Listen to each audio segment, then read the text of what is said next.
Hi guys, finally ரேம்போக்கு 1 வயசு ஆயிடுச்சுங்க. அவனோட ஃபர்ஸ்ட் பர்த்டேக்கு கேக் எதுவுமே கட் பண்ண முடியாது. அவனுக்கு அதெல்லாம் டாக்ஸிக் அப்படிங்கிறங்காட்டிக்கு ஒரு பெடிகிரி வாங்கிட்டு அதை பவுலில் வச்சு இந்த மாதிரி ஃப்ரீஸ் பண்ணி செட்டப் பண்ணி வச்சுருந்தேன். அப்புறம் அவன் சாபா நானே வந்துட்டு இந்த கேண்டில்லாம் ப்ளோ பண்ணிட்டு அவனுக்கு சாப்பாடு கொடுத்தான். அப்படியே ஒரே வாயில் கவிட் தூக்கிட்டு போயிட்டான்.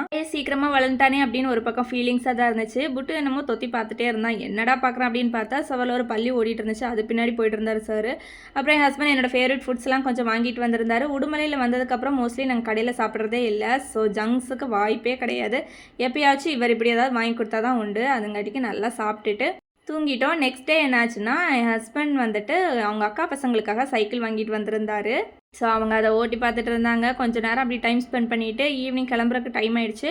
ஆஃபீஸ்க்கு இன்றைக்கி ஒரு 5 பேருக்கு மாதிரி லஞ்ச் வேணும் அப்படின்னு சொல்லியிருந்தாரு. சிக்கன் வாங்கிட்டு வந்தனால கொஞ்சம் சிக்கன் ஃப்ரையும் பண்ணி கொஞ்சம் பெப்பர் சிக்கன் பண்ணி அண்ட் ட்ரை கிரேவியாக பண்ணிட்டேன். சமைக்கிறத விட பெரிய டாஸ்க் ஆற வச்சு பேக் பண்ணி கொடுத்துக்கிறது தான். ஏன்னா அவர் நைட் ஷிஃப்ட்டில் ஒர்க் பண்ணுறங்காட்டிக்கு நைட் ஒரு 10 o'clock ஆகும் அவங்க சாப்பிட்றக்கு. அது வரைக்கும் எதுவுமே கெட்டு போகாமல் இருக்கணும்னு சொல்லிட்டு எல்லாமே கொடுத்து அனுப்பிச்சாச்சு. அண்ட் வண்டியில் போகும்போது குடிக்கிறதுக்காக ஐஸ் வாட்டரும் வச்சாச்சு. மோர் கலக்கியும் கொடுத்தாச்சுங்க. எப்பயுமே கொஞ்சம் மார்னிங்கே ஏர்லியாகவே கிளம்பிடுவார். ஏன்னா அங்கே போய் கொஞ்சம் ரெஸ்ட் எடுத்துகிட்டு போகிறதுக்கு சரியாக இருக்கும் அப்படின்ட்டு. பட் இந்த டைம் சமைக்கிறங்காட்டிக்கு எல்லாமே லேட் ஆகிடுச்சு.